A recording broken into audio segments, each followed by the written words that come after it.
welcome to our Lent series. The first question you might be asking is, what is Lent? Lent is 40 days before Easter. It's a time when we remember Jesus being in the desert for 40 days, and we're the time that he fasted. For the church today, it begins on Ash Wednesday and finishes just before Easter. It's a time in which many denominations set aside a time to repent and to pray and to fast before the great celebration of Easter. It is a time of coming before God and reflecting and offering ourselves back to him and ask him to speak into our lives. Of course, this year Lent is going to be very, very different for so many reasons. But even more so, it's important to come before God, to set aside time for him, and in this study to be able to reflect on what is God saying to us now and how is God going to take us forward. There are 4 sessions in this short Lent course. Carl will pick up the 2nd and the 4th. I'm starting this session, and I hope that not only will we help you to reflect and to ask questions, but that you will actually be strengthened by it. Because this is a difficult time, we feel it's important to put back the building blocks of our faith, the tools to help us travel through this period along the road towards Easter, along the road that God has prepared. And we hope in many senses what we offer and what you share together will enable you to have a PPE of spiritual protection. We're going to start today with endurance, and this will be followed with lockdown faith, the incubation of hope, and the infectiousness of God's love. Our hope is that you'll be enabled to journey with us through Lent with a great sense of purpose and arrive at Easter with a stronger faith, reinvigorated hope, and the desire to see the outworking of God's love in your life and in the life of others. The passage that we're going to look at tonight or today is often been described as a Marmite passage. Some like this passage and some do not. It's from James, and James chapter 1. And from verse 2, it says this: "Consider it all joy, my friends, when you encounter various trials, knowing that the testing of your faith produces endurance. And let endurance have its perfect result, so that you may be perfect and complete, and not lacking anything." It's stating the obvious, isn't it, my friends, that we are going through a difficult time, and the journey to this Easter is hard, not least because we have so many questions. When is this all going to end? When then will we get back to some form of normality? When will we be able to celebrate Easter? When can we hug our grandchildren or our children? It's a tough time that we're travelling at the moment. It's a difficult road where people are suffering from loneliness and separation. Those people who see others in church where they can meet, but are still meeting in socially distant and also wearing masks. There are those of us who are missing fellowship, people contact. There's also a separation and loneliness in our spiritual lives as well. There is a spiritual aloneness, and people are struggling with that. I was just speaking these last few weeks with a number of ministers and church leaders who are really struggling. They're getting to the point of exhaustion, and they really want to give up. There's never been more a time in which we need the PPE of endurance to be able to help us, to guide us forward in God's purposes. This is the time we need to remember that the race is not a sprint, but it's an endurance race. It's a marathon. I'm going to share with you some names of people, and see if you recognise them. Billy Graham. I'm sure you recognise that name. What about Chuck Templeton or Bron Clifford? You've probably never heard of them. Well, they were up-and-coming evangelists at the same time Billy Graham started out. In fact, they were better known in their day. I think it was Chuck Templeton was described as the best evangelist, the most up-and-coming evangelist in America. And Bron Clifford, was preaching to congregations of thousands who would flock to come and listen to him, tell them about Jesus. Why haven't we heard of them? Because they had no endurance. What happened to Clifford? Well, Clifford after 5 years in ministry, was enticed to become a TV and radio celebrity, and 5 years later denounced Jesus. Ron Clifford, well, he went another direction. He turned to alcohol. There was irregular financial transactions that took place. He left not only the church, but his wife, and he died not long after with cirrhosis of the liver. It's not a case of how you start, it's a case of how you finish. The passage that we have before us is as relevant in 2019 as it was in 2020, as it is in 2021, and it'll be just as relevant next year. And I'll read it again. Consider it all joy, my friends, when you encounter various trials, knowing that testing of your faith produces endurance, and let endurance have its perfect result, so that you may be perfect and complete, not lacking in anything. To understand that deep sense of joy that James is writing about, we need to unpack this scripture. And firstly, we need to realize that there are things in our life that are totally beyond our control. As we travel towards the cross and beyond the cross, we will face certain circumstances and realities beyond our control. And we understand probably more that than ever before in our lives. But I love it when James writes this letter. He says, consider it all joy when, not if, you encounter various trials. Notice that, when you encounter. And the Greek word for encounter means to fall in the middle of it. You didn't predict it, you didn't see it coming. And James is saying to them, listen, there are things going to happen in our lives that are totally out of our control. It'll catch you off guard. It's going to be tough.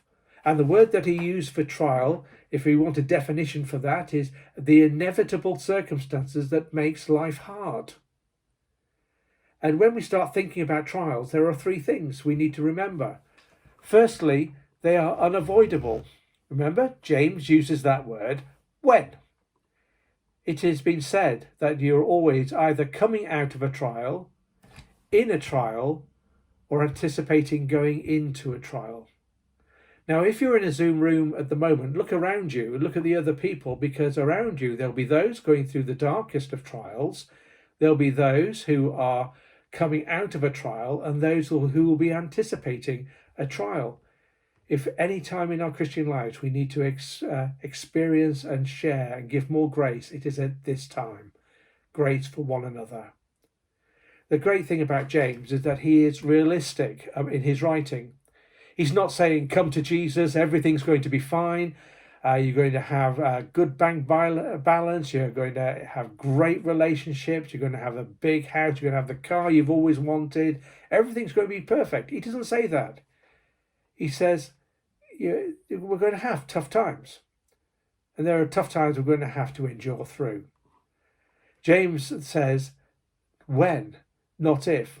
And James didn't have to look very far to find examples in the Old Testament. He could have opened up at Genesis and you start at the beginning with Noah. A bit of a problem there with a flood. The only guy who loved God on earth. The only person who was known as the righteous man. And God goes and knocks on his door and says, hey, Noah, are you any good at building boats? You better get to work. Then you've got Moses. The people of Israel have been in exile for 400 years. 400 years under Egyptian slavery. And then suddenly out of the blue, God taps Moses on the shoulder and says, Moses, I've got something for you to do. I've got a promised land. I want you to take all these people to the promised land. When? It's all about when. And Daniel, all he did was pray to God and he was thrown to the lions. You just look at the whole book of Job. How Job, it happened out of the blue. He had no idea what was going to happen. The psalmist, so often the psalmist is crying out the pain that's in his life. Crying out to God, recognizing God within it. Turn to the New Testament. Jesus had nowhere to lay his head. He was persecuted and died.